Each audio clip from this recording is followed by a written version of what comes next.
안녕하세요. 아마란스텐 고객센터입니다.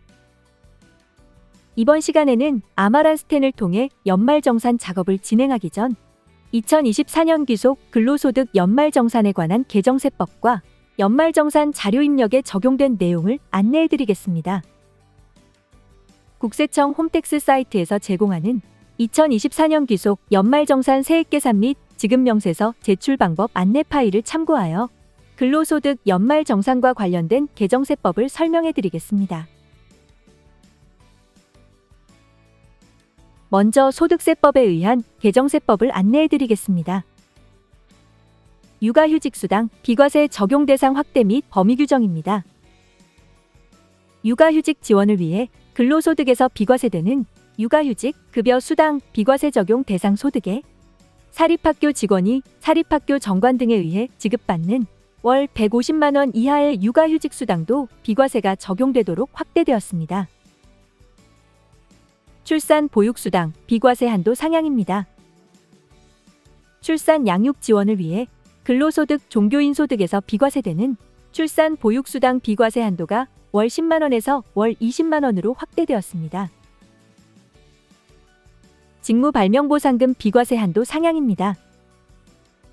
기술개발 유인 재고를 위해 직무발명보상금에 대한 비과세 한도가 연 500만 원에서 연 700만 원으로 상향되었고, 적용 범위가 조정되어 사용자가 개인사업자이면 해당 개인사업자 또는 그와 친족관계에 있거나 법인이면 해당 법인의 지배주주 등 또는 그와 특수관계에 있는 경우 대상자에서 제외되었습니다.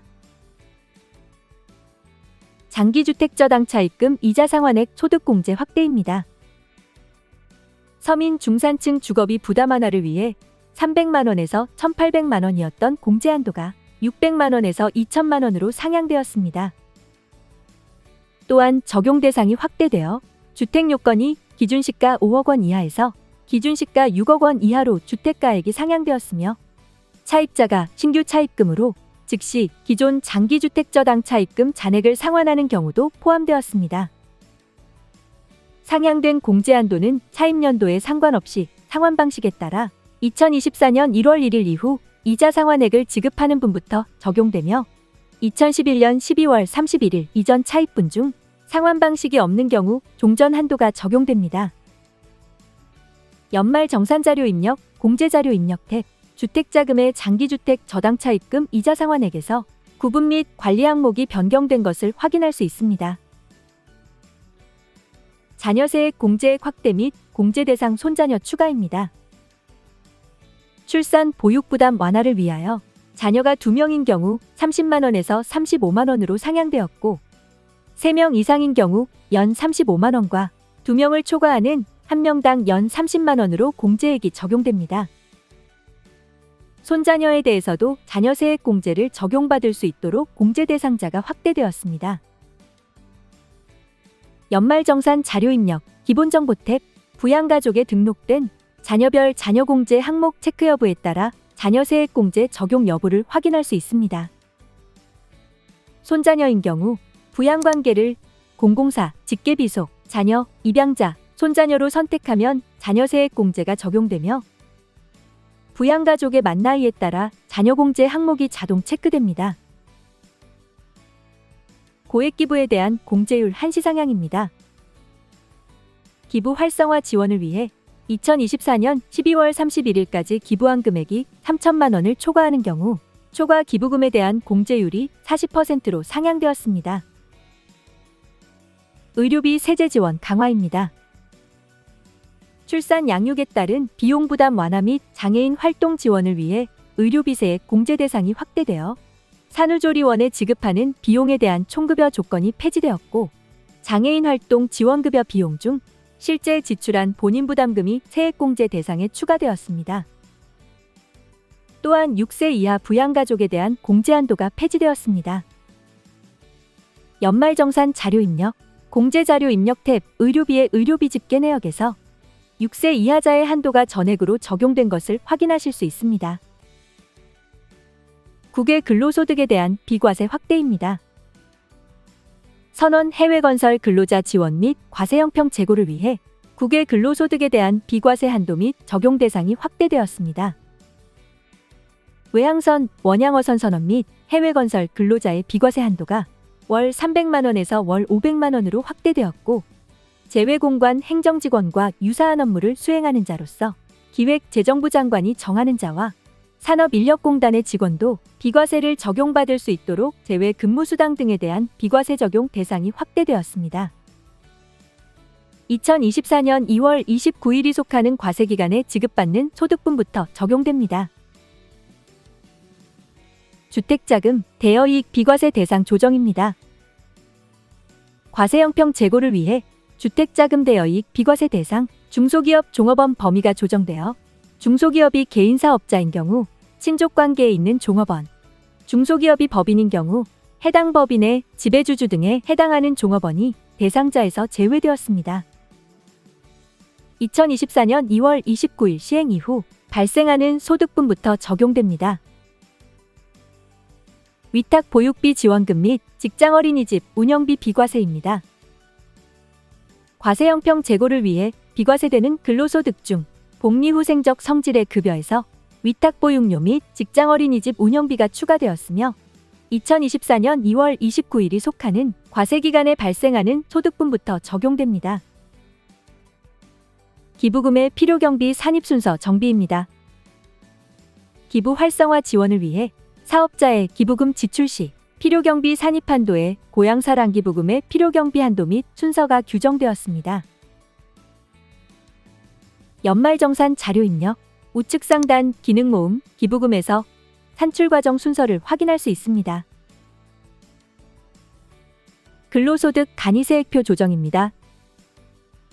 자녀세액공제 확대 반영을 위해 근로소득 단위세액표가 자녀세액공제 적용 방식 개정 및 확대된 내용으로 반영되었으며 2024년 3월 1일 이후 원천 징수하는 분부터 적용됩니다.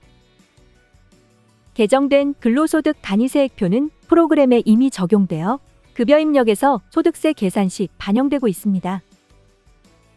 근로소득 간이세액표에 따라 소득세가 계산된 후 해당 근로자의 자녀세액공제 대상인 8세 이상 20세 이하 자녀가 있는 경우 자녀 수별로 1명은 12,500원, 2명은 29,160원, 3명 이상이면 29,160원에 2명 초과 자녀 1명당 25,000원씩 공제한 금액으로 소득세가 계산됩니다. 다음으로 조세특례제한법에 의한 개정세법을 안내해드리겠습니다. 벤처투자조합 등 출자에 대한 과세특례 적용 대상에 민간벤처 모펀드 출자 추가입니다. 벤처투자 유인 제고를 위해 벤처투자조합 등에 대한 과세특례 적용 대상에 민간재간접 벤처조합의 출자가 추가되었으며 2024년 1월 1일 이후 과세표준을 신고하거나 연말 정산하는 분부터 적용됩니다. 또한 특수목적 벤처투자조합에 출자한 경우에 대한 소득공제 계산 방식이 추가되었으며 2024년 2월 29일 이후 벤처투자조합에 출자하는 분부터 적용됩니다. 외국인 기술자 소득세 감면 적용기한 연장 및 대상 확대입니다. 외국인 기술자 국내 유입 지원을 위해 외국인 기술자 소득세 감면 대상자에 유망 클러스터 내 학교의 교수로 임용되는 경우가 추가되었고 적용기한이 2026년 12월 31일까지 연장되었습니다. 외국인 기술자, 근로자, 내국인, 우수 인력 관련 특례 배제 요건 보완입니다. 조세 회피 방지를 위해 외국인 기술자, 근로자, 내국인 우수 인력 관련 특례 배제 요건이 보완되어 특수관계 판단 시점이 과세년도 종료일이 아닌 근로기간 중으로 확대되었으며 2024년 2월 29일이 속하는 과세년도에 발생하는 소득분부터 적용됩니다. 외국인 근로자 단일세율 특례 적용기간 연장입니다. 외국인 근로자 국내 유입 지원을 위해 단일세율 과세특례를 적용받는 외국인 근로자의 사택제공이익은 근로소득에서 제외되도록 항구화되었고 적용기한이 2026년 12월 31일까지 연장되었습니다. 중소기업 취업자에 대한 소득세 감면 적용기한 연장 및 대상 확대입니다. 청년 등의 중소기업 취업 유인 제고를 위해 대상 업종의 컴퓨터 학원이 추가되었고 적용기한이 2026년 12월 31일까지 연장되었습니다. 2024년 2월 29일이 속하는 과세기간에 발생하는 소득분부터 적용됩니다. 주택 청약 종합저축에 대한 소득공제 한도 상향입니다. 무주택 근로자의 주택 마련 지원을 위해 주택 청약 종합저축 공제 대상 납입 한도가 연 240만 원에서 연 300만 원으로 확대되었습니다. 월세액 세액공제 소득기준 및 한도 상향입니다. 서민 중산층 주거비 부담 완화를 위해 월세 세액공제에 대한 대상 총급여 기준이 7천만 원에서 8천만 원으로 공제 한도가 연간 월세액 750만 원에서 1,000만 원으로 상향되었습니다. 청년형 장기펀드 소득공제 전환가입 허용입니다. 청년층의 자산 형성 지원을 위해 청년형 장기펀드, 공모 부동산펀드 전환가입 요건이 신설되었고, 다른 청년형 장기펀드로 전환가입 후 보유기간 합계가 3년을 초과하는 경우 추징 제외 단서가 신설되었습니다. 2024년 4월 1일 이후 전환 가입하는 분부터 적용됩니다. 신용카드 소득공제율 한시 상향입니다. 내수 활성화 지원을 위해 2023년 신용카드 사용금액 대비 2024년 신용카드 사용금액이 5%를 초과한 증가분에 대하여 10%를 100만 원 한도로 추가 공제받을 수 있도록 신용카드 소비 증가분 추가 공제가 신설되었습니다. 연말 정산자료 입력, 공제자료 입력 탭, 신용카드 등의 전년도 당해년도 사용분 탭에서는 전년도와 당해년도 전체 금액을 구분하여 입력할 수 있도록 업데이트되었습니다. 신용카드 등 사용금액 소득공제 적용 대상 조정입니다. 과세형평 제고를 위해 신용카드 등 사용금액 중 고향사랑기부금으로 세액공제를 받은 금액, 가상자산사업자에게 지급하는 가상자산의 매도, 매수, 교환 등에 따른 수수료는 소득공제 적용 대상에서 제외하도록 조정되었습니다. 2024년 2월 29일이 속하는 과세년도에 지출하는 분부터 적용됩니다. 마지막으로 2024년 귀속분에 한하여 적용된 세법 개정사항을 안내해드리겠습니다. 결혼세액공제 신설입니다. 결혼비용 지원을 위해 2024년부터 2026년까지 혼인신고를 한 거주자에 대해 생애 1회에 한해 50만 원을 세액공제받을 수 있도록 결혼세액공제가 신설되었습니다. 연말 정산자료 입력, 기본정보 탭, 부양가족의 집계내역에서 세액공제에 결혼세액공제 항목이 업데이트된 것을 확인하실 수 있으며, 결혼세액공제에 해당하는 대상자는 구분값을 해당으로 변경하면 됩니다. 기업의 출산지원금 비과세입니다. 출산 양육부담 완화를 위해 근로소득에서 비과세되는 출산수당의 비과세 한도가 폐지되었습니다. 또한 회사에서 받은 출산지원금에 대해 비과세를 적용받는 근로자는 출산지원금명세서를 작성해야 합니다. 연말 정산자료 입력, 급여 현황 탭의 출산지원금에서 출산지원금명세서를 작성할 수 있도록 업데이트되었습니다. 소득세 기본공제 대상자 나이 요건 명확화입니다. 조문 정비를 위해 기본공제 대상자인 직계비속의 나이 요건이 20세 이하에서 만 20세가 되는 날이 속하는 과세기간까지 기본공제 대상자에 포함하는 것으로 명확화되었습니다.